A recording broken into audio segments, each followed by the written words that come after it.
Hi, everybody. Welcome to episode 114 of Radio A15, the podcast dedicated to examining the works of writer, director, producer J.J. Abrams and his extended Bad Robot universe. I'm Matt Crandall, here as always with Marcelo and Estrozza, as we continue our rewatch deep dive of Fringe Season 4. Today we are talking about episodes 2 and 3. First up is episode 2 of the 4th season, One Night in October, which aired in September of 2011, written by Alison Schapker, Monica Owusu-Breen, directed by Fringe mainstay Brad Anderson. Marcelo, in an alternate universe, do you have a dark passenger?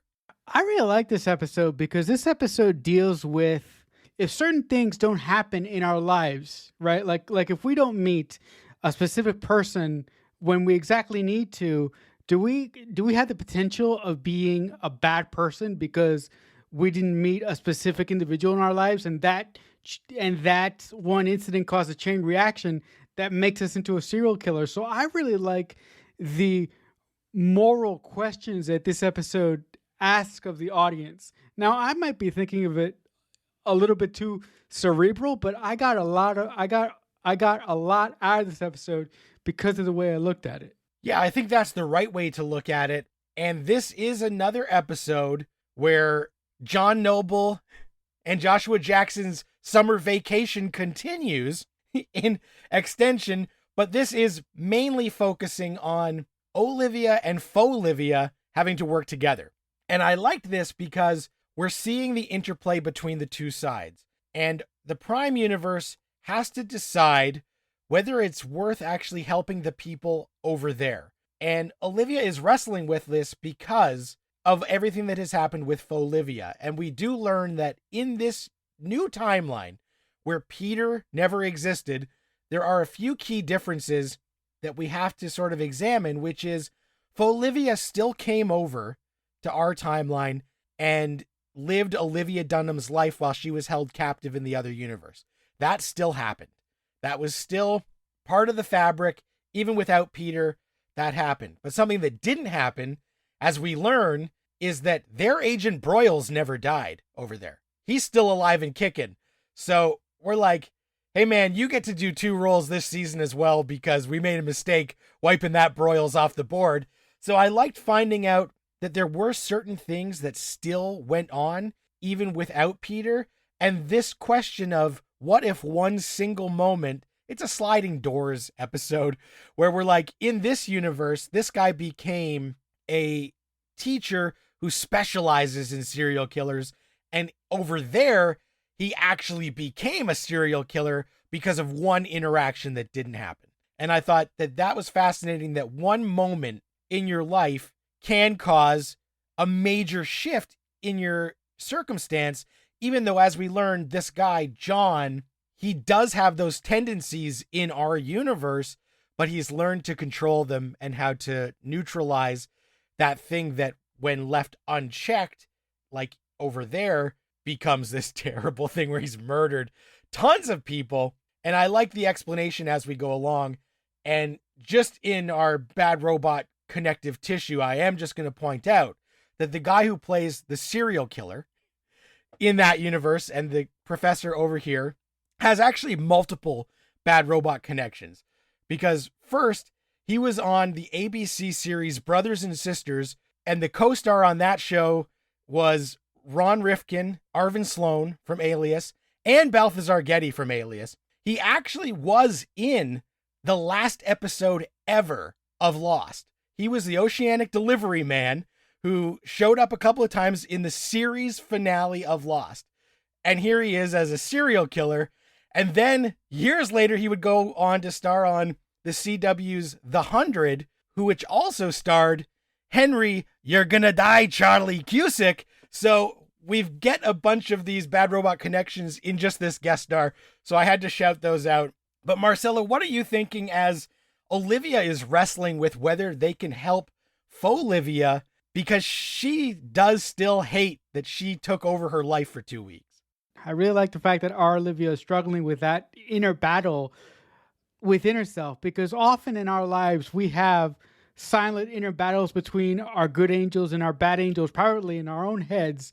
But the cool thing about Fringe is that we get to see that happen in live action form with our Olivia fighting with the alt Olivia. Also, I love their interactions, specifically one interaction when our Olivia comes up with an idea to track this serial killer from the other side, and the interaction that they have in the car when they're driving to the farm, I really like, because I really think that it's the first time that alt Olivia and our Olivia really had a chance to relax and really get to know each other a little bit without being so hostile. And they get to the farm, and our Olivia is just about to hop out of the car, and alt Olivia says, "So, how did you get rid of your father, or something to that effect?" And our Olivia says, "Oh, I shot him. I killed him." And alt Olivia has a look on her face like, "Holy shit, this woman has been through some shit." So I really like the fact that this episode really gave us an opportunity to see how the both Olivias react, to see how the both Olivias interact with one another, and hopefully after this episode, they'll be nicer to each other because they can sympathize with each other's situations better. Yeah, how that comes about was interesting because our Olivia mentions how she knows what basically abuse is like. She's trying to sympathize, and she says, my stepfather was abusive and I had this horrible situation as a child. And the faux Olivia says, you made that up, right? Like that wasn't true, because faux Olivia has led a charmed life and didn't have this happen to her. And she says, no, that shit was real. I was in a terrible situation with this horrible man. And faux Olivia's like, well, how did you get out of it? She goes, I killed him. And it's one of those like, fuck you, bitch. This is how far I'm willing to go. And I liked it because it will end up having them heal their sort of relationship with this.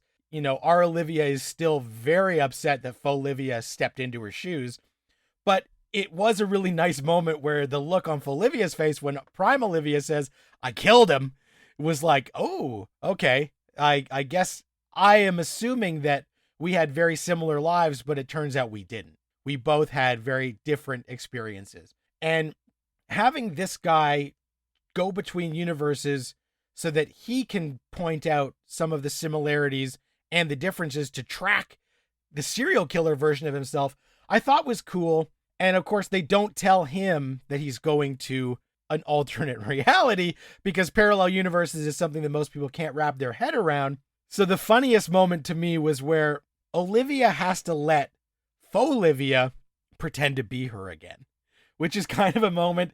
And they put on a bad wig onto Anna Torv as faux Olivia so that we can tell by looking at her that she's not our Olivia, because yes, she's now blonde, but there's something off about this look. And I thought that was really funny. And just seeing, Lincoln on the other side get involved in this, trying to pull the wool over this guy's eyes to catch the killer version of him.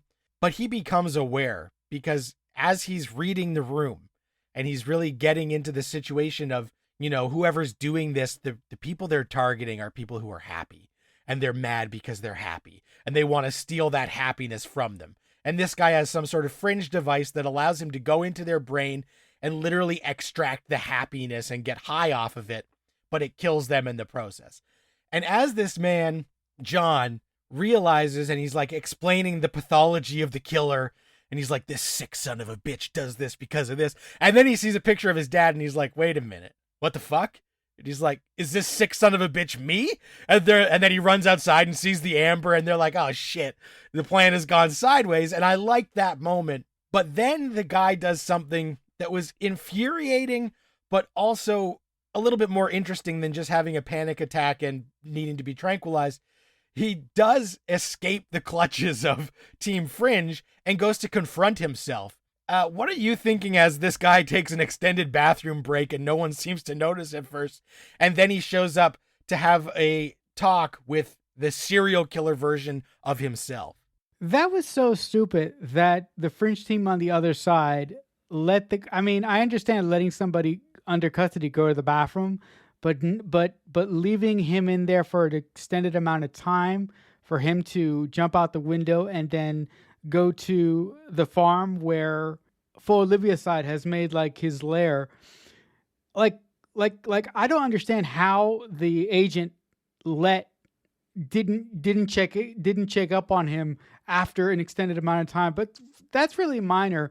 But I really like his attempt to sort of talk to the alternate version of himself, to tell him that there is a better way to do things, that he can teach him to not feel this pain that he has in his soul anymore. Because look, we all, as we get older as individuals, the one thing that I think everybody goes through is that moment of, oh fuck, I wish I could go back in time and talk to myself and just tell myself that it's going to get better, that this girl isn't going to destroy your life, that one day the thing that hurts, the thing that's killing you right now is going to make you stronger. So I really related with his want to go talk to himself and to see if he could talk this to see if he could talk this alt version of himself down. I didn't think it was going to work. I really appreciated the effort. And what's funny is he thought it was going to work, and he goes and he shows up and he says, "Hey John, like, just so you know, I've been in your shoes and Marjorie made me see the light." And the dude's like, "Who's Marjorie?" And he goes, "Oh my God, you don't have a Marjorie? What's wrong with you?" And then the serial killer guy is like, "Well, fuck you. I'm going to take this memory because if you got something I didn't, I want it." And so then both Johns are hooked up to the machine and the guy's trying to suck the memory out that Marjorie told him, you know, even when it's darkest, you can step into the light, which sounds like some sort of Linkin Park song lyric, but still is fine. I guess it's like his mantra. I don't know if it's going to stop a serial killer in real life, but I guess that's as good as we're going to get in this 45 minutes. But in that moment, as he's getting the memory sucked out, the serial killer version of him then starts to feel remorse for what he has done. And as Team Fringe finally figure out where both Johns are hiding out and arrive, serial killer over there, John, kills himself because he can't deal with it. Now that he has this knowledge that our John had, he feels guilty about all the terrible shit he has done, and he just ends it, which was kind of wild, and I didn't necessarily predict that was where this was going, because I did think, you know, even if he got that, they were going to apprehend him, but it would be too late and he'd be reformed. But obviously he'd spend the rest of his life in jail. But no, he ends it all, and they take our John to the hospital, and he doesn't remember Marjorie at all. And Marjorie is the only thing that stopped him from becoming a murderer. So Olivia and Broyles kind of have a quick talk where they're like, "Oh shit, we're going to have to keep an eye on this guy forever. Because if we return him to society now that he doesn't have this key memory, then he's just a serial killer waiting to happen." But when Olivia talks to him, he remembers the teachings that have stopped him and kept his tendencies in check and locked that dark passenger up.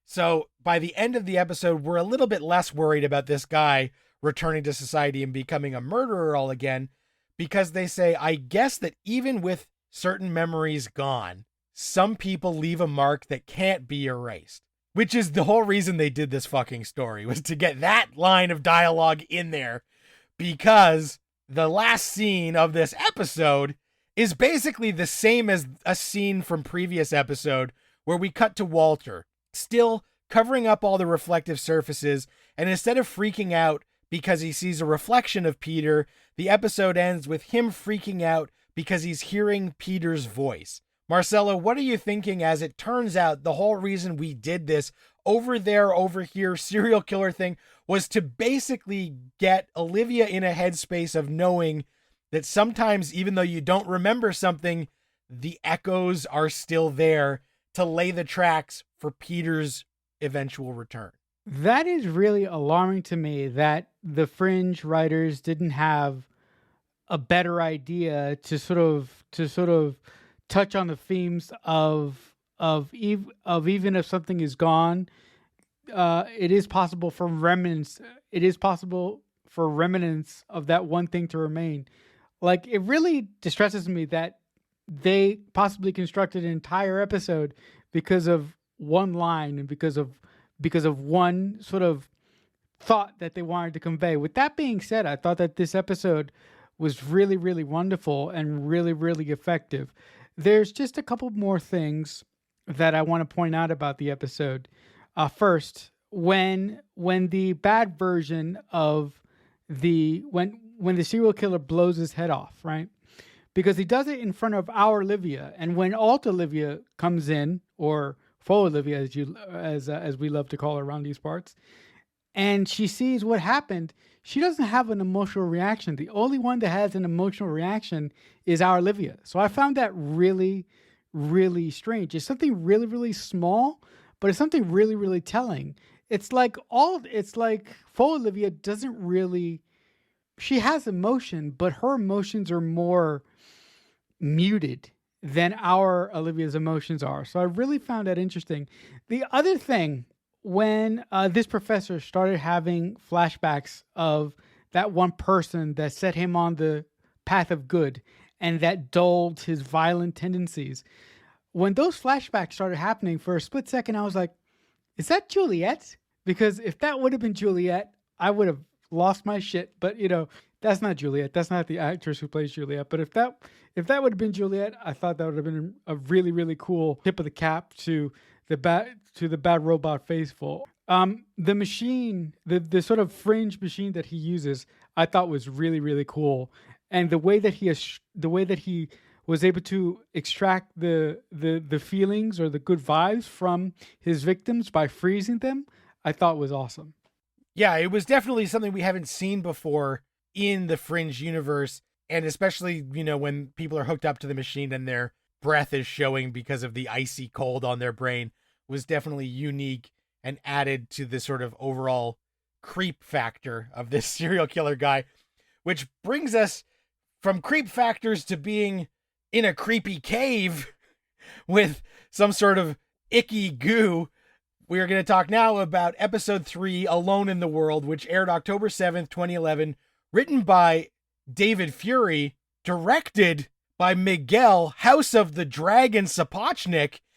Marcelo, finally Walter, after his freak out at the very end of last episode, is trying to talk through his problems because he is still seeing a weird man in all the reflections, and the person that he has the one-on-one talk with is the guy who was in charge of St. Clair's. We haven't seen William You Sunk My Battleship Sadler since season 1, but now in this new timeline, Walter still has a monthly psych session with the head of Sinclair's asylum, so he's always on edge about being locked up again. What were you thinking as we get this scene and we realize he still has a relationship with someone who can put him back in his least favorite place? This really disturbed me because I think I mentioned it a long time ago when we covered that episode where Walter has to go back into St. Clair's to get some information to help out the Fringe team. It really, really disturbed me because people, especially medical professionals who say they want to help out their patients, 99% of the time, they don't want to help out their patients. What they want to do is to keep their patients away from everybody who they consider normal. So it really freaked me the hell out that after the universes were kind of remixed and reset, that this doctor guy has the ability to send Walter back to St. Clair's if he deems it so. But the other thing is that Walter cannot tell this doctor that he's seeing visions of a man in reflective places, like in the mirror and the toaster or what have you, because if he does that, then he's gone. And, Broyles, Olivia, Astrid, nobody can save him. So I love the fact that throughout this episode, Walter is furiously trying to wash out this voice from his head. He listens to music. He he starts cooking. He does everything that he possibly can to wash out this noise, but he just can't quite get there. He tries to so hard, but he can't quite get there. And I loved that aspect of this episode. It might have been my favorite aspect because the other thing with the kid, I was like, Yeah, I thought that the kid stuff was usually I hate any kid stuff. But this I didn't actually mind because I do enjoy bullies getting what they deserve is something I always love.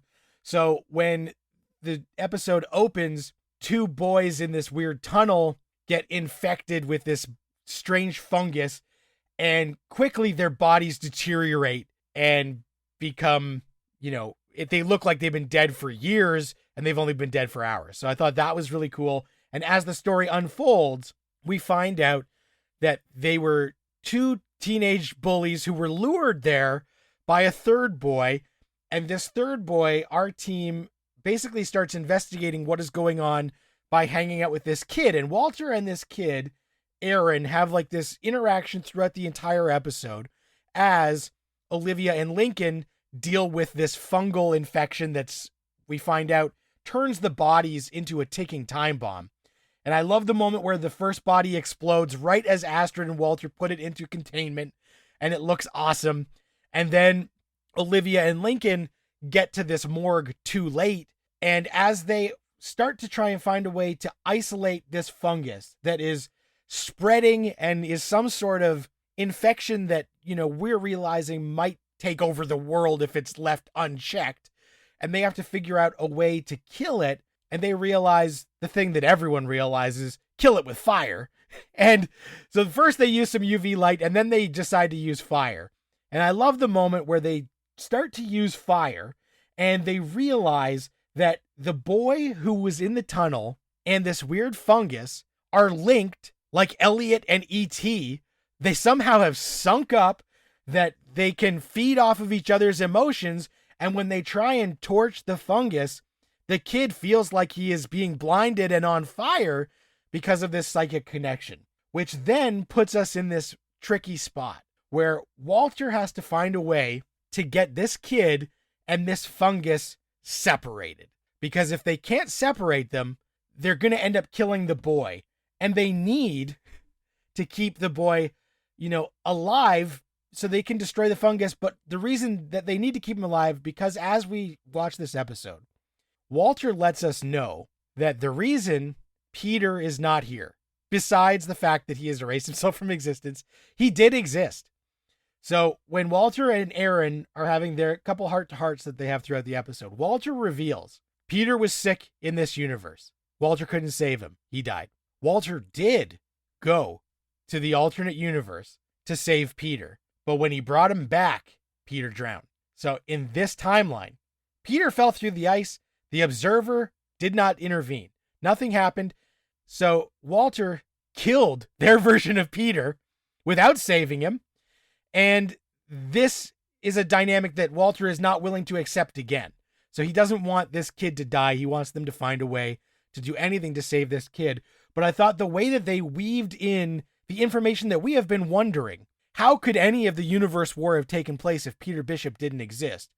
Well, Walter and it was still fucking mad as hell because in this timeline, instead of kidnapping his son, Walter killed his son, which is pretty fucking huge. What did you think, Marcelo, as this information comes out in like a quiet moment of John Noble and this kid? And I'm like, whoa, this is massive. I really love the way that the writers of this episode constructed that bit of history. The reason that the universe war did happen, like you said, is because Walter wasn't able to save Peter, that he actually died, and that really kicked off the universe war. I really, really like that remix of events done by the writers in this episode. But if there's one thing that I really liked about the kid story or the B story in this episode, because I don't look at it like the A story, I like the fact that this kid felt so lonely that he somehow ended up attracting the fungus to him, and the fungus attached to him, right? Or he attached himself to the fungus in some way, because in media sometimes when a space fungus goes after somebody, it's usually the space fungus that chooses to be with his victim. And in this instance, the tables were reversed. It was the kid that needed the fungus more than the fungus needed the kid. So I really like that sort of switcheroo that the writers did in the episode, but also the moment that I really like sort of plays into that sort of plays into that really quiet moment that you mentioned, where we find out the differences between this timeline and our original timeline. When the kid is sort of walking around Walter's lab, he comes across toys, right? Little car toys and little soldier toys. He picks one up, and Walter goes crazy. He just goes nuts, and that leads into the heart to heart to explain the massive differences in this remixed universe. That to explain how the universe war ended up happening anyway without Peter playing a massive part in that, because he died, he drowned. So I really like everything that the writers did to sort of explain everything, if that makes any sense. Yeah, it makes a lot of sense. And speaking of writers, the guy who wrote this episode, David Fury, most well known for Buffy the Vampire Slayer and Angel, but he also worked on Lost in season 1 and wrote fucking Walkabout. So this guy knows what he's doing when it comes to interesting characters and giving us a lot of interesting backstory in a nice way. How did I not realize that he was a writer on Buffy? He was a Whedonite until he joined Bad Robot a little bit and worked on Lost and this, and then he became a 24 dude for a while, and now he works on 911 with Ryan Murphy and Brad Falchuk. Also, some other small moments where Walter is like, we're going to have to do some experiments on this kid to separate things. And the first thing he does is make strawberry milkshakes, which is such a Walter Bishop moment that I love that. And as they realize we need to separate these two, and they figure out the way before it becomes too late. But there is a moment where Walter thinks that they almost have to give this kid a lobotomy. And this becomes important because the end of the episode is Walter deciding, in an effort to not get put back into St. Clair's, because he doesn't want to accidentally let the information slip next time he has a psych session, he grabs this like sewing needle and he decides, I am going to give myself an at-home do-it-yourself lobotomy. And Olivia catches him, and he's got this giant thing and he's about to smash it into his face. And she's like, whoa, what are you doing? And he said, no, this is going to work. Let me just finish what I'm doing. This is going to work. She's like, what are you trying to do? And it's at this moment that he finally comes clean, because he's been having these freakouts, but he hasn't really explained what the freakouts are to anyone because of this fear. And Olivia levels with him and says, tell me what this is. And he says, I have been seeing this face of this man in all these reflections. And now it's gotten so bad that even though I'm covering up the reflections, I'm hearing him. I'm hearing him in my head.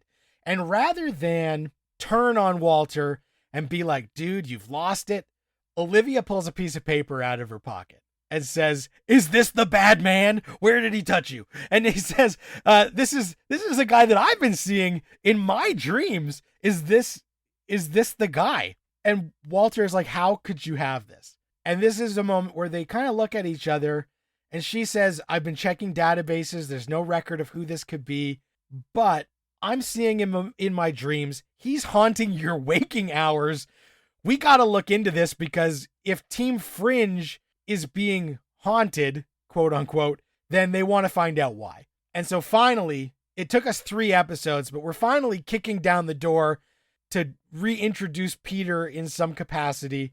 So hopefully Joshua Jackson gets the call that they actually need him next week. But Marcella, what are you thinking as this desperate moment of Walter to get this to stop, and then realizing he's not crazy? I really like that moment because, like I said in my opening remarks about this episode, one thing that I really, really loved is the small opening scene between Walter and his doctor. And I really like him sort of wanting to keep his whacked out behavior away from everybody else, because someone who is suffering from mental illness does his best to show the outward world that he's fine. And the main reason why he does that is because he knows if he confides in somebody and if he confides in the wrong person, they could possibly put him in a situation that makes his mental state worse and actually doesn't help him. But with that being said, I really like that final scene. First of all, I was like, okay, Walter, you're going to give yourself a lobotomy, but if you jam that thing, that ramrod, into your brain, what makes you think that the rest of your body is going to be able to do what it has to do once you ram that thing into your brain? So I don't know if he really thought that true. I don't know if he really thought that through. I just think that at that point, at the end of this episode, he is so fucking desperate to get the voices to stop because he really thinks that he's losing his mind. And the fact that he was able to open up to Olivia, and Olivia was able to accept him and to put his mind at ease and to tell him, no, you're not crazy because I've been seeing this individual too, I thought was a great moment. The other thing that I liked about it was the other thing that I said after Olivia, showed him the picture. I was like, finally, because it's been 3 goddamn episodes. Where the hell is Joshua Jackson? So, I just had you running through my head in that final moment because I imagined you watching the episode and when Olivia said, we got to find this guy, I imagined you standing up and applauding. I was like, Matt's got to be loving this right now. Yeah, I definitely did love that moment because as much as I hate when shows have like a big season finale cliffhanger and then wave a magic wand in the season premiere and wipe away everything they did and get back to business as usual, the fact that we are 3 episodes in and we haven't returned to the Peter Bishop, Olivia, Walter Bishop dynamic is bothering me. So when they did have that final scene, I was like, it's about damn time. Let's get on with it. Let's get this going. So I thought that was a great ending. And the way that they have, especially through these 2 episodes, layered in the themes and stuff that they're trying to express with the importance of Peter not being in this universe and how everything does have a butterfly ripple effect and it changes stuff. So we will have to see how they are going to find a way to fix their memories or bring Peter back or whatever it is next week when we talk about season 4, episode 4, subject 9, and season 4, episode 5, Novation. So if you are watching along with us at home, those are the episodes to watch this week. If you are listening right now, thanks very much. We appreciate it. Please like, follow, subscribe anywhere you get podcasts. Comment, rate, review. We would love that. If you don't do podcast stuff, we are on YouTube. Radio 815 has a YouTube channel. You can look for it. You can find all the back episodes there. If you want to get in touch with us, currently we are on Twitter at JJUniverse815. You can tweet using the hashtag Radio815. I am on Twitter until the site gets Peter Bishoped out of existence. I am at Matt Crandall. Marcelo, Twitter for now is also a good spot to reach you. Where can the people do that? Unlike Matt, I'll be there while the building is burning down. Matt will be on the road and I'll still be in the building trying to put the fire out. But if you guys want to reach me, like Matt said, I'm on Twitter. I'm at QuickFanatic88. Thanks very much for listening. Until next week, Radio 815, over and out. Radio 815 is a Balloonhead Productions presentation in association with Killer Newt Productions.